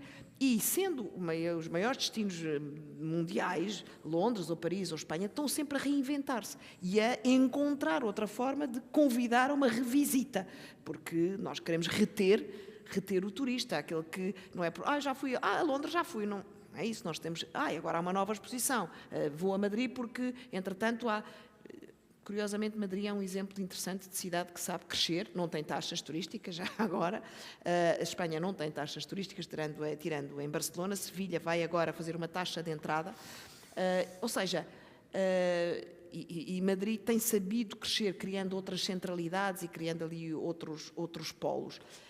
No caso das nossas cidades principais, Lisboa e Porto, nós temos condicionantes logísticas e geográficas, não é? Não podemos crescer para o rio, não podemos crescer para o mar, não podemos crescer para a montanha, estamos ali um bocadinho apertados de facto, distribuímos através do aeroporto, não vamos falar nisto, devíamos distribuir através da ferrovia, não vamos falar nisso, não.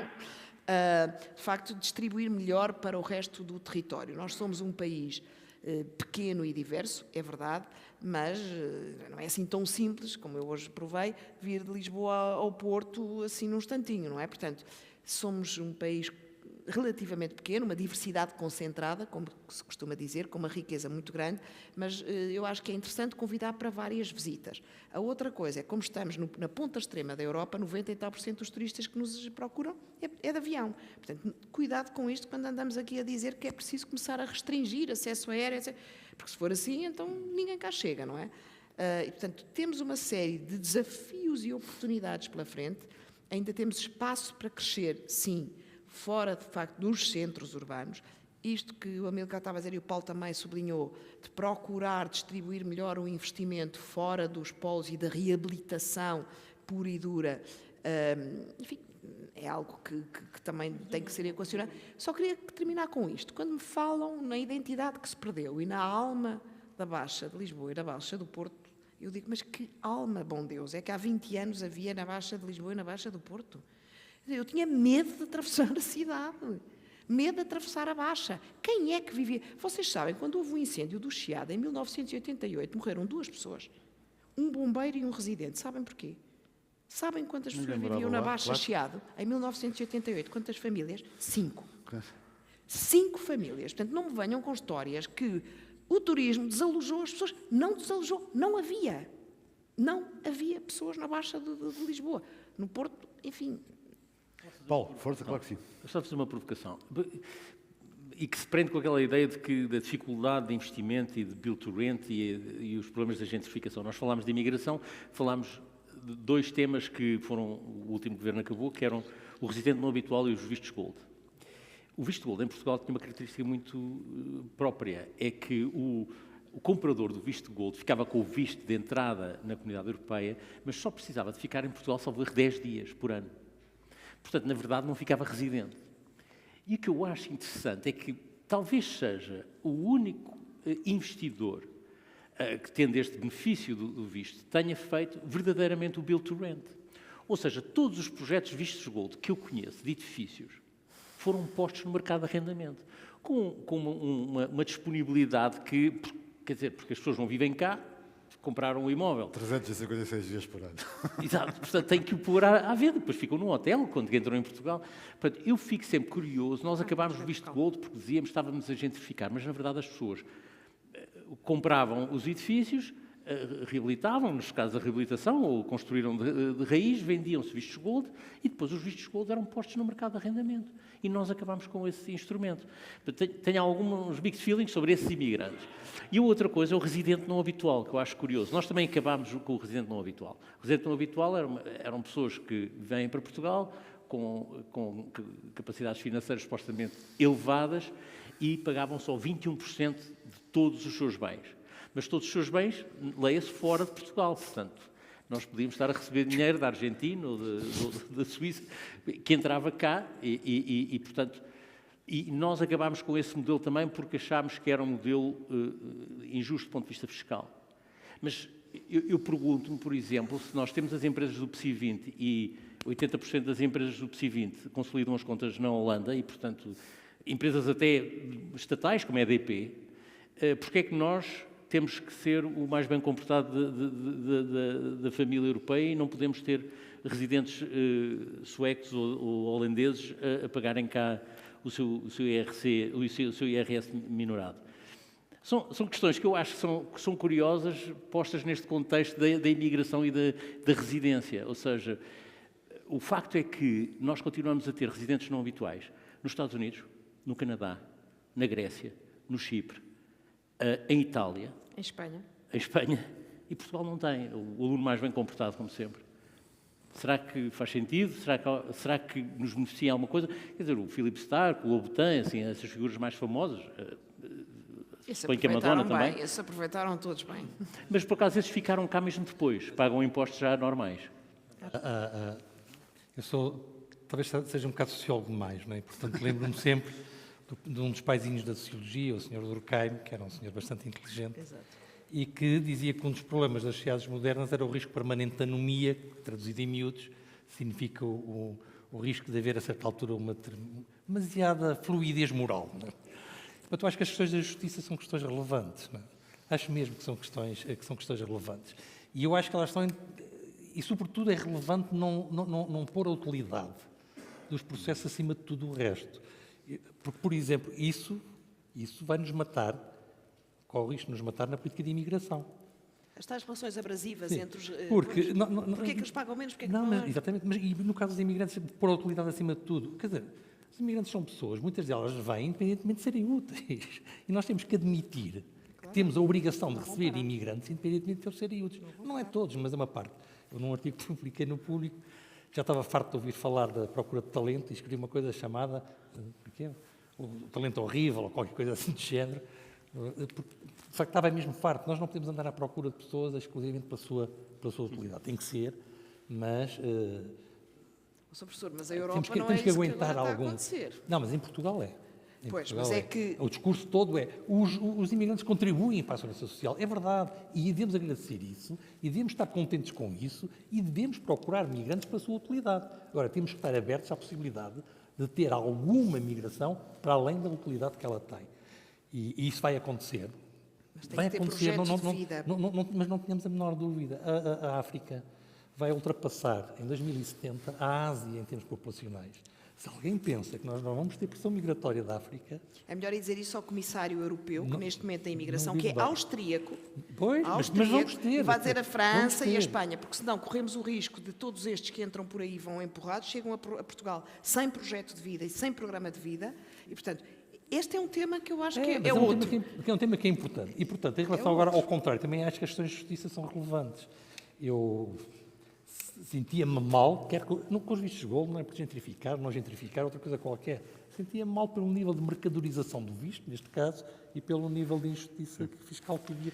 Como continua a ser um defensor, fora de moda, do englobamento no IRS. Quer dizer, assim, não consigo perceber porque é que os rendimentos do capital vão ter uma taxa menor do que os rendimentos do trabalho. Não podem ser englobados. Isso era outra... E o englobamento da abolição fantástica. Dava um painel incrível. Já agora, não é preciso ser um grande esquerdista para defender esta posição. Sim, mas O já é editorial difícil captar investimento. o editorial do Economist, há cerca de 3 anos, defendia isto, defendia o englobamento, que permitiria uma redução razoável dos impostos diretos e por aí adiante. Bom, mas portanto, são outras Daqui a nada estamos a pedir a taxa Tobin. Bem, era agora aqui o também não debate... fazia mal nenhum. Não. Também já agora não fazia mal nenhum. Eu abrir alinhava outros consigo na taxa Tobin. Agora que o debate estava a ficar interessante, chegou ao termo.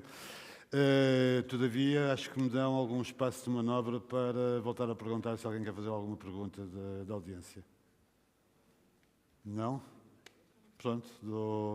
Finalmente. Boa.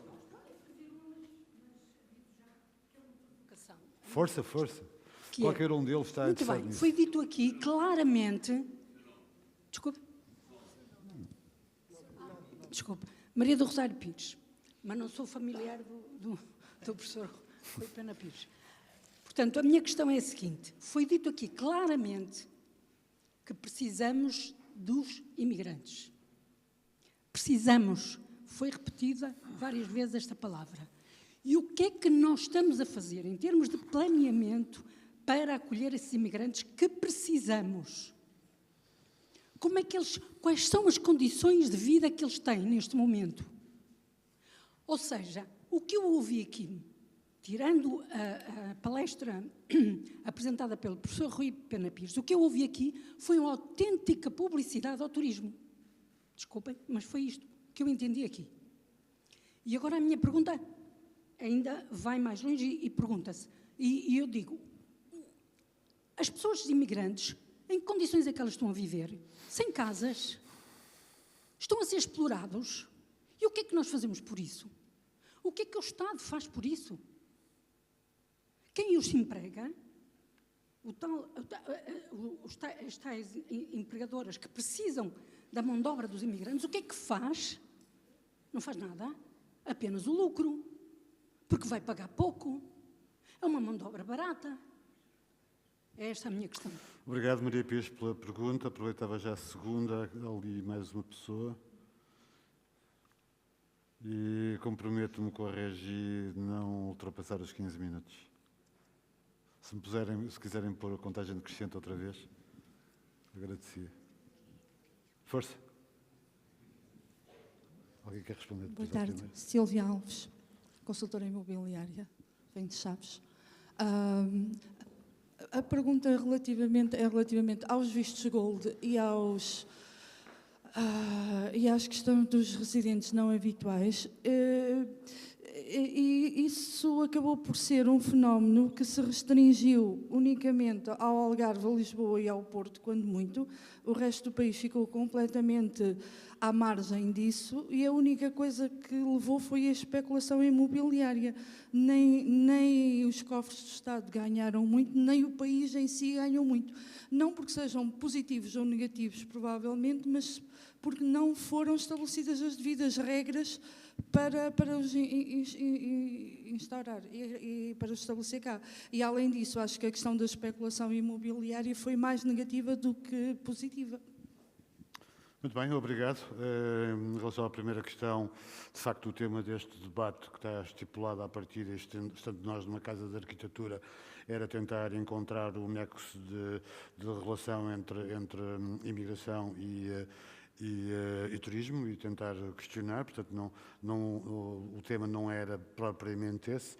Eu não sei se alguém quer falar, não sei se o Rui Pena Pires quer abordar a questão é um bocadinho ampla sobre o que é que nós estamos a fazer. No fundo, acho que o Rui Pena Pires já falou um bocadinho sobre isso, sobre a necessidade de integração e sobre a necessidade de respostas da parte do Estado tendentes a uma melhor integração e dessa integração depende o sucesso da imigração em Portugal, nomeadamente através de respostas como as da AIMA ou do sistema de ensino, que também tem essa pressão também de incorporar nas escolas uma quantidade maior de jovens não falantes de língua portuguesa. Não sei se quer acrescentar alguma coisa em relação a isto. Nós basicamente temos que ter duas ou três coisas. Temos que assegurar que os imigrantes conseguem chegar a Portugal sem depender de redes de contrabando de pessoas, tanto quanto possível. Nunca será completamente possível dispensar essas redes. Foram elas que, aliás, asseguraram que dezenas ou centenas de milhares de portugueses conseguissem sair antes do 25 de Abril para a França e para a Alemanha. Terão sempre o seu lugar, mas convinha que não fosse um lugar tão central como têm hoje, porque isso permite aos imigrantes terem mais recursos para construir essa integração do que se tiverem essa dependência. Precisamos de aumentar muito, hoje, com o aumento da imigração não lusófona, precisamos de aumentar muito o ensino de português a imigrantes. Essa é a principal, a principal força de integração cultural que nós devemos aplicar sobre a imigração, porque a língua tem uma vantagem, não é mutuamente exclusiva, e portanto nós não precisamos obrigar ninguém a perder nada para aprender o português. Terceiro, temos que garantir que cumprimos rigorosamente a Constituição sempre, e muitas vezes não o fazemos por automatismo rotineiro. Deixa-me dar um exemplo. A lei em Portugal sempre foi redigida, tradicionalmente, assim. São beneficiários desta medida os portugueses que não sei quem, não sei que outros. O que está errado.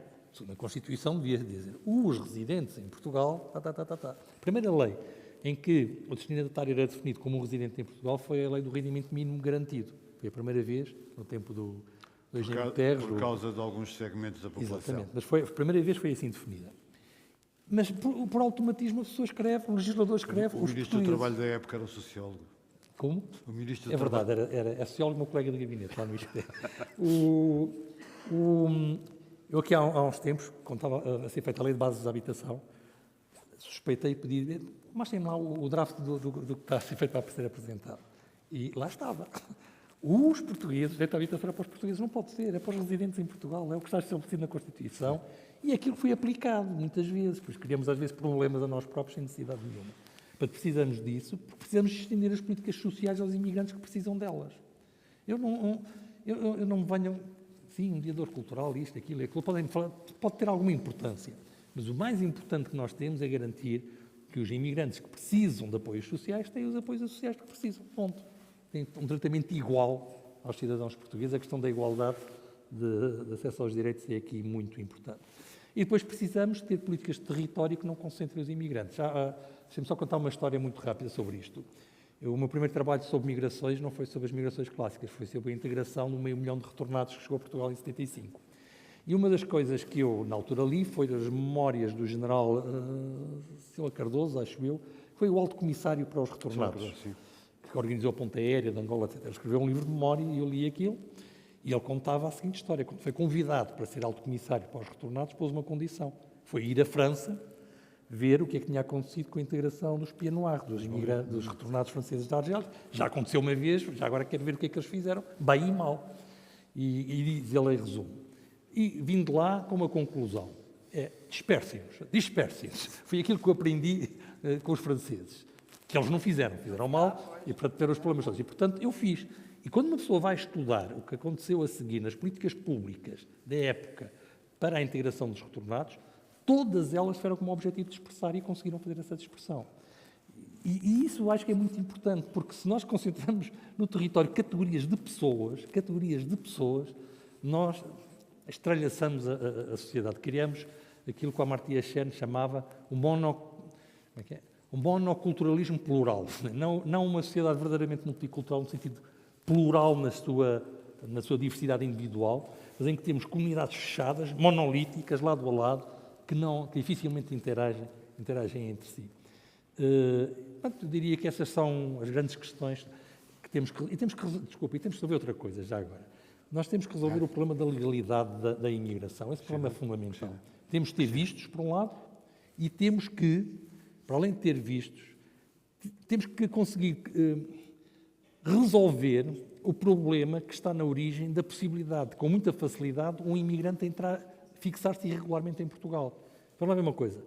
Os chamados imigrantes irregulares em Portugal não entram em Portugal às escondidas. Ninguém entra em Portugal às escondidas. Não andam barcos aí a atracar às escondidas noutro sítio. Não há túneis de Espanha para Portugal. Isso não existe.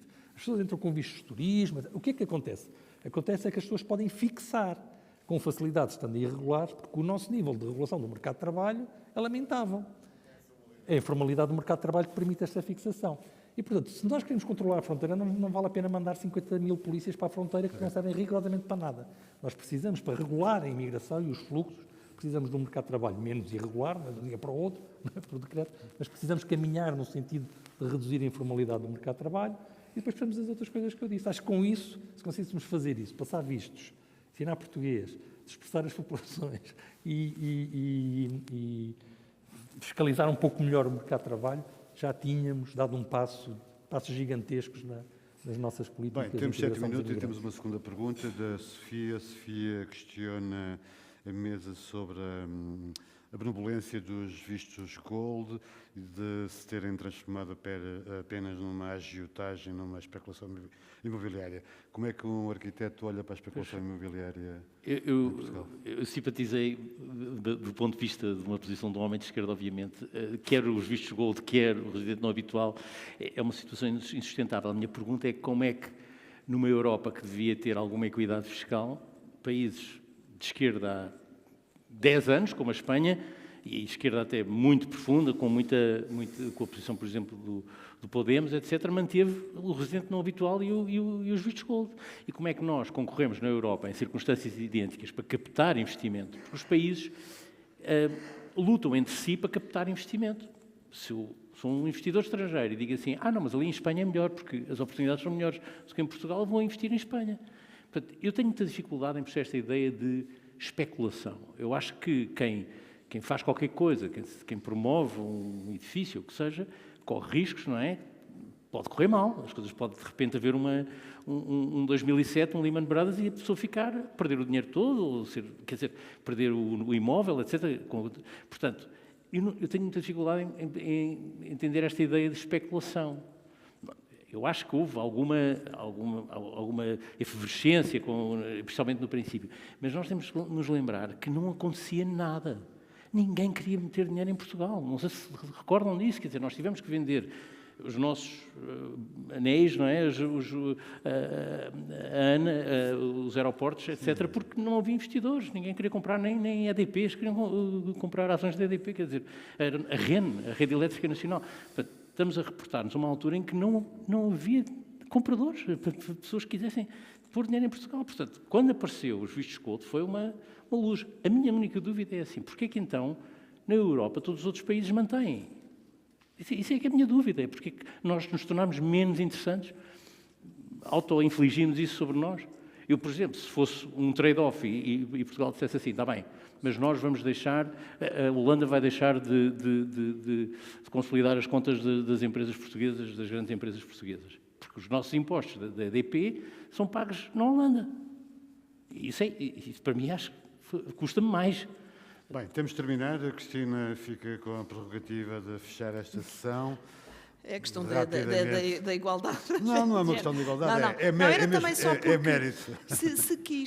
Se passei a ideia de facto que o elogio descabelado ao turismo, atenção, quer dizer, primeiro, de facto, o turismo é uma riqueza que nós temos, o país que temos, e pô-lo ao serviço das nossas pessoas é, obviamente, algo que devemos fazer, e devemos fazer bem. Não se pode distribuir riqueza que não se tem, e o turismo é uma fonte importante de riqueza. Depois também o disse, e disse várias vezes, que não deveria ser apenas a questão, por exemplo, relativamente às taxas e a fixar preços lá em cima, que distribui fluxos e que impede a democratização do acesso ao turismo.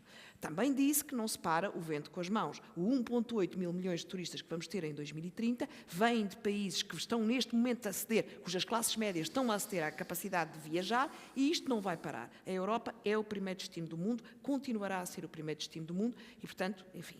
A outra questão dos imigrantes é evidente. A Faculdade de Economia da Universidade do Porto bem o disse, precisamos de 138 mil imigrantes por ano para conseguir continuar a crescer e estar, de facto, a par dos países que produzem mais riqueza. E, portanto, esta questão da integração e formação dos imigrantes, só para terem agora uma ideia, o Turismo Portugal, agora, muito proximamente, um dos pilares do programa Economia aprovado pelo Governo, não me cabe para mim estar aqui a falar no programa de Governo, obviamente, mas um deles é, de facto, há um montante de 2,5 milhões de euros para formar e integrar 1.000 imigrantes para o turismo. E, portanto, eu acho que isto pode ser um bom exemplo, tal como o Sr. Professor dizia.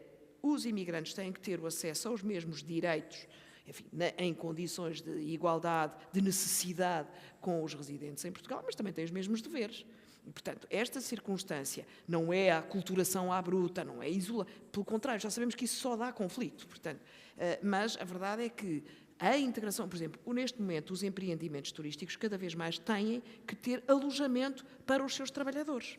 E mais, na pontuação e nos créditos que vão ganhar em cumprimento de ESGs, etc., vão ter, de facto, fortemente pontificada, bonificada a criação de residência para os trabalhadores, porque não nos iludamos, não é do turismo, é neste momento, lá está, uma massa grande de refugiados, chama-se, não sei, enfim, em Lisboa, por exemplo, são de trabalhadores que vêm do Alentejo, da agricultura, que perderam, chegou ao fim o seu período de tempo, contrato, e migraram para Lisboa sem projeto de vida, sem alternativa. Portanto, neste momento é evidente que há tudo aquilo que o Sr. Professor dizia, os muros, não é de betão, mas de papel que os imigrantes têm que enfrentar, a questão dos consulados, a questão dos 400 mil que neste momento já entraram legalmente com as manifestações de interesse e que é preciso regularizar, 300 e tal mil estão em Lisboa.